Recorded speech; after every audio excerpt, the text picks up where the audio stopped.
Assalamualaikum teman-teman. Kita lanjutkan lagi pembahasan yang kemarin.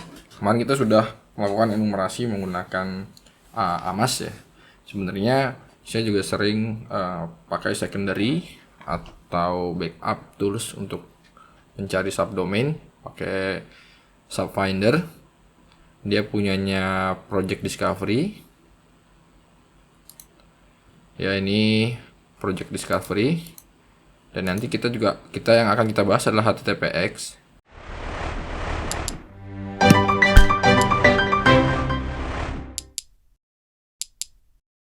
Dia punyanya Project Discovery juga. Nah, di sini Project Discovery ya yang mungkin familiar di teman-teman ada Subfinder ya gitu.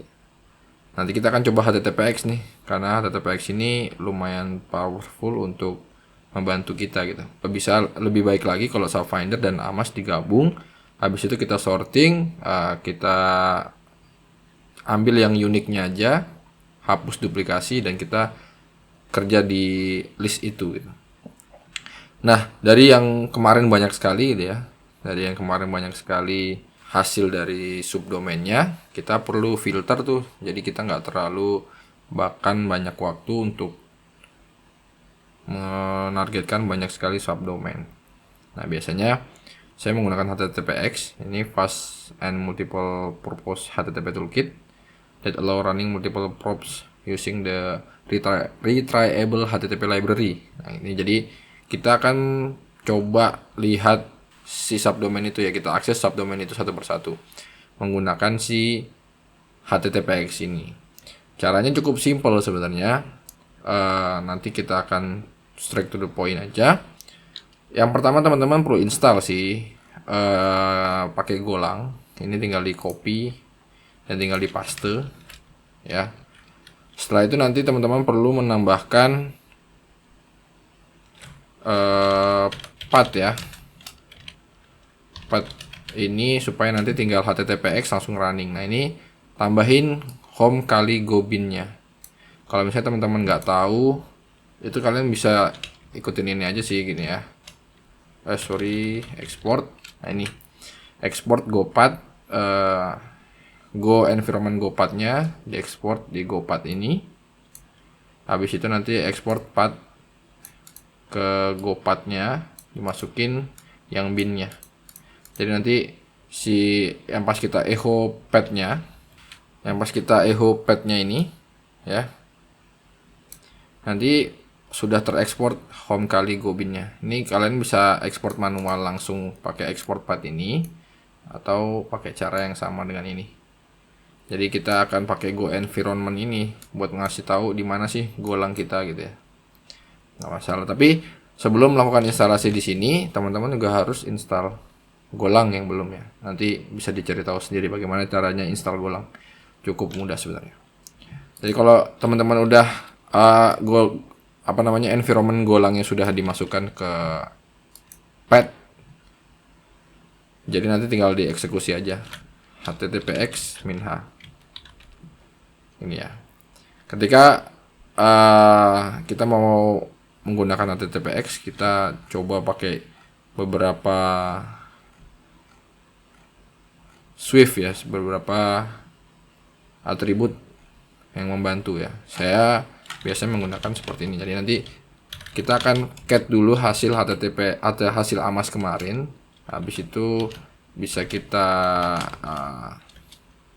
pipe dengan HTTPX ya.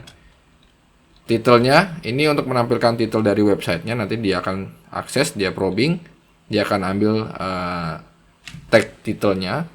Habis itu status code-nya juga berfungsi ya, maksudnya berguna untuk kita monitor, karena kita mau tahu tuh yang mana akan menjawab, yang mana di redirect, dan mana yang di blokir aksesnya atau client error 400 ya. Ini outputnya kita taruh aja misalnya hasil HTTPX. Saya biasanya menggunakan bahasa-bahasa yang mudah gitu ya. Nah, di sini sebenarnya akan muncul banyak sekali hasilnya ya. Ada yang 300, ada yang 200, ada yang 400. Nanti kita bisa filter sebenarnya sesuai dengan kebutuhan. Misalnya kita nggak mau tuh yang 404, 403 ya, 404, 403, 401 itu mau kita filter nanti bisa, atau kita pakai matchernya. Jadi kita mau yang ditampilkan yang misalnya yang 200 doang, itu bisa. Nanti kita akan coba. Oke, ini udah selesai. Cuman kayaknya terlalu banyak ya. Yang 302-nya juga banyak sekali. 302, 400, 200 itu apa? Ya teman-teman bisa cari sendiri status code dari HTTP response. Jadi di googling aja HTTP response status code. Nanti mestinya banyak banget hasil ya penjelasannya. Kalau nggak teman-teman juga bisa akses di Instagram Profesor Parno. Itu ada penjelasan terkait dengan status code.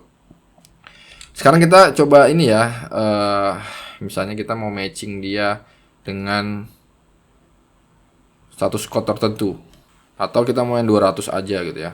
Gimana caranya ya, kita harus melakukan filter atau matcher.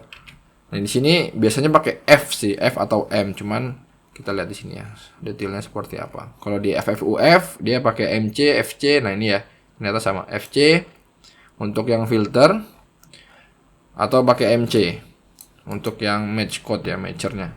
Jadi komennya kira-kira seperti ini nanti. Kalau kita tambahin misalnya kita mau MC aja yang 200. Jadi kita akan match dia yang 200 aja. Selain 200 dia nggak akan muncul. Ini akan mempermudah kita sih. Jadi yang benar-benar kalau kita akses dia akan jawab tanpa meredirect ya websitenya ini gitu. Nanti sesuaikan dengan kebutuhan teman-teman. Kalau misalnya terlalu banyak surface attack-nya, attack surface-nya ya bisa difilter yang 200 aja. Jadi kita nggak terlalu pusing untuk menentukan mana yang mau kita pentest gitu ya. Walaupun sebenarnya 302 juga harusnya kita lakukan pentest di sana. Tapi sesuai dengan kebutuhan dari teman-teman aja. Oke, di sini udah selesai. Teman-teman sebenarnya bisa aja nyobain gitu ya. Ini di copy. Ini kita coba aja di copy, masukin ke sini.